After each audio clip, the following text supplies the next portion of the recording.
안녕하세요. 역사의 탄식 봐도 모르고의 김영훈입니다. 오늘은 지난주에 이어 시아버지를 유혹해 아들을 낳은 다말을 살핍니다. 시아버지를 속이고 유혹해 아들을 낳은 다말을 시아버지의 부모님과 형제들이 환영했겠습니까? 아닙니다. 절대 아닙니다. 성경에는 이에 대해서 아무런 언급을 하고 있지 않지만 상식적으로 생각해 볼 때 이런 며느리를 그 어느 누가 반가이 맞이하겠습니까? 오히려 시아버지의 아들을 낳은 미친년이라고 다말을 욕하며 조롱하며 왕따시켰지 않겠습니까? 그리고 또 다말이 낳은 두 아들도 미친년의 자식이라고 조롱받으며 왕따 당했지 않았을까요? 이런 다말을 시아버지 유다가 보호하는 방패가 되어질 수 있었을까요?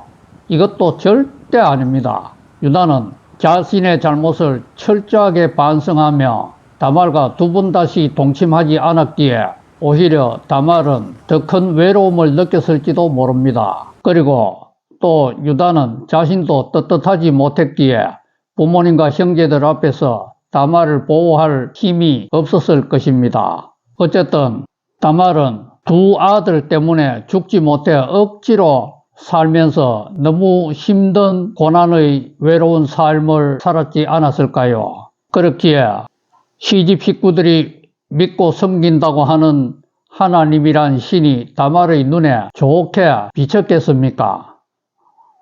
자기보다 시아버지가 더 잘못했다고 생각했을 다말이기에 다말은 오히려 이렇게 항변하지 않았을까요? 당신이 정말로 살아있는 정의와 사랑의 신이라면 내게 어떻게 이럴 수 있습니까? 나는 당신이 싫습니다. 이렇게 불만과 원망으로 가득 찬 생활을 하던 다말이 도대체 어떻게 축복의 상징물로 바뀌었는지에 대해서는 성경은 자세히 언급하고 있지 않습니다.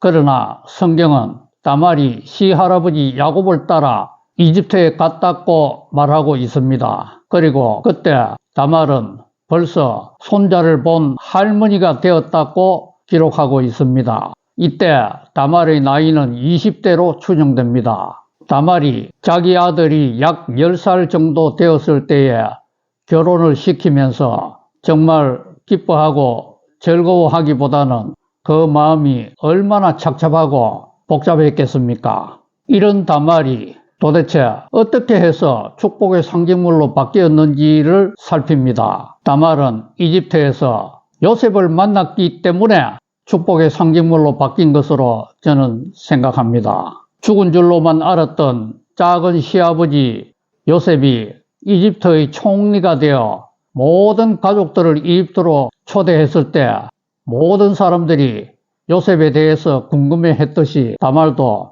요셉에 대해 매우 궁금해했을 것입니다. 그런데 막상 다말이 요셉을 만나보니 그동안 살아온 요셉의 처지가 자기와 비슷하다는 것을 느끼며 많은 공감을 했을 것입니다.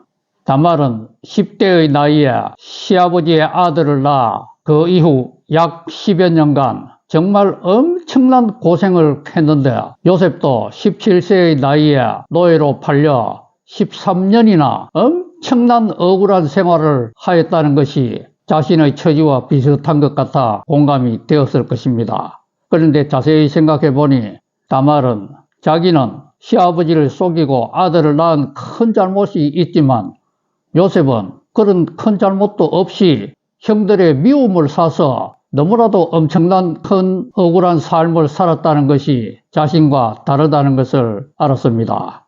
그래서 다말은 요셉이 어떻게 살았는지에 대해서 곰곰이 생각하게 되었습니다. 요셉은 이집트의 왕 파라오의 경호실장격인 시위대장의 집에 노예로 팔려갔습니다. 노예로 팔린 요셉은 자기 자신의 신세를 한탄하며 불평하기보다는 이왕 노예로 팔렸으니까 노예의 삶에 충실하기로 하여 노예의 삶을 매우 충실하게 감당하였습니다. 그래서 주인이 요셉을 가만히 보니 요셉이 하는 일마다 무엇이든지 잘 되는 것을 알았고 그것은 요셉이 섬긴다고 하는 하나님이란 신이 요셉을 도와주는 것으로 생각했습니다. 그래서 주인인 시위대장은 자기 집안의 모든 일을 요셉에게 맡기는 집사로 요셉을 임명하였습니다.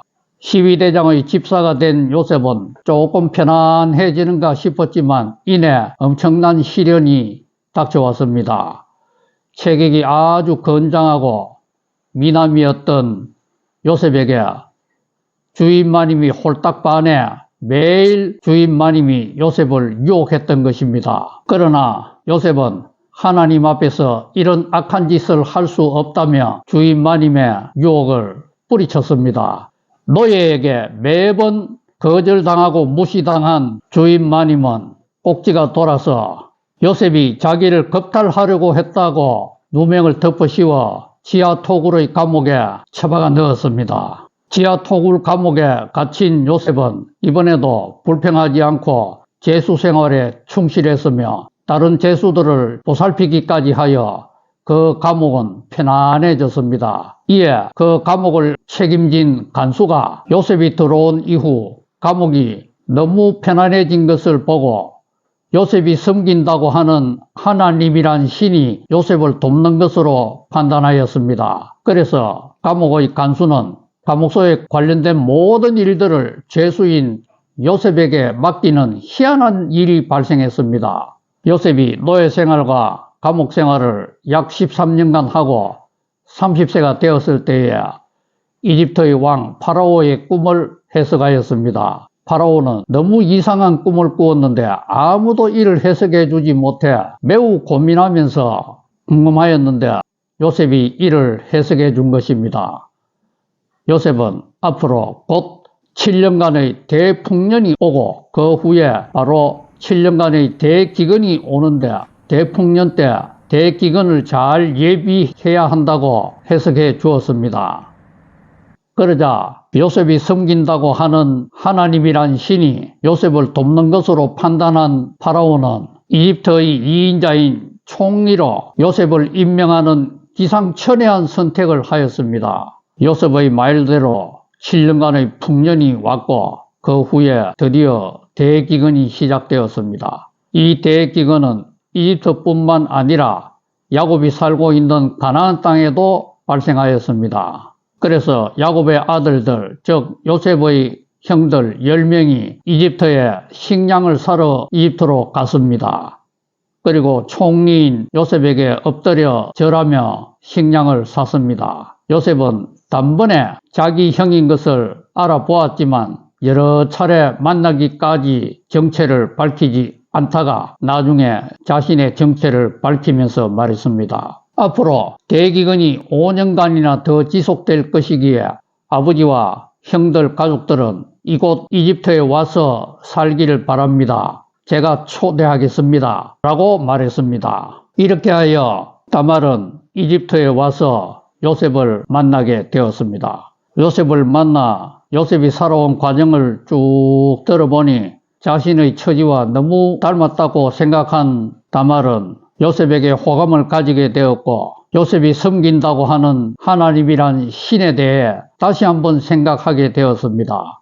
시집 식구들이 섬긴다는 하나님이란 신은 싫었지만 요셉을 이렇게 이끈 하나님이란 신은 너무 좋게 보여서 다말도 이 하나님이란 신을 제대로 섬겨보기로 결심했습니다. 그런데 당시에는 성경도 없었고 예배란 것도 없었고 제사란 것도 없었습니다. 그래서 하나님을 섬긴다고 하는 것은 오로지 하나님께 기도하고 또 하나님에 대한 신앙 고백을 하고 하나님에 대한 마음을 행동으로 실천하며 보여주는 것 뿐이었습니다. 그런데 다말은 요셉이 한 것처럼 따라하기로 했습니다.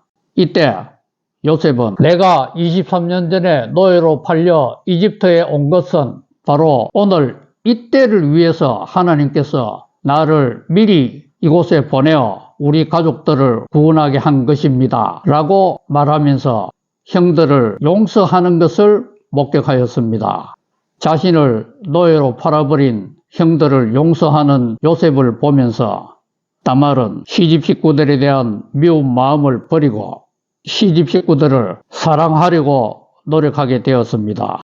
그리고 자기 자신의 잘못을 뼈저리게 반성하고 회개하게 되었습니다. 그리고 요셉에게 꿈을 주고 요셉의 삶을 이끌어 오신 하나님의 뜻이 분명히 나에게도 있음을 알고 그 하나님의 뜻을 알려고 깨닫으려고 다말은 노력하게 되었습니다. 그리고 요셉으로 인해 모든 가족들이 이 대기근 속에서 살아난 것처럼 다말도 자기 아들, 손자들을 통해서 많은 사람들이 살아나기를 소망하고 기도하며 자식들을 가르쳤을 것입니다. 그 결과 약 400년, 500년 후의 이스라엘 사람들은 다말을 매우 부러워하게 되었고 다말이 낳은 아들처럼 되게 해 주소서라고 기도하게 되었으니 얼마나 놀랍습니까? 뿐만 아니라 이방인 여자인 다말은 예수님과 다윗의 조상이 되었으니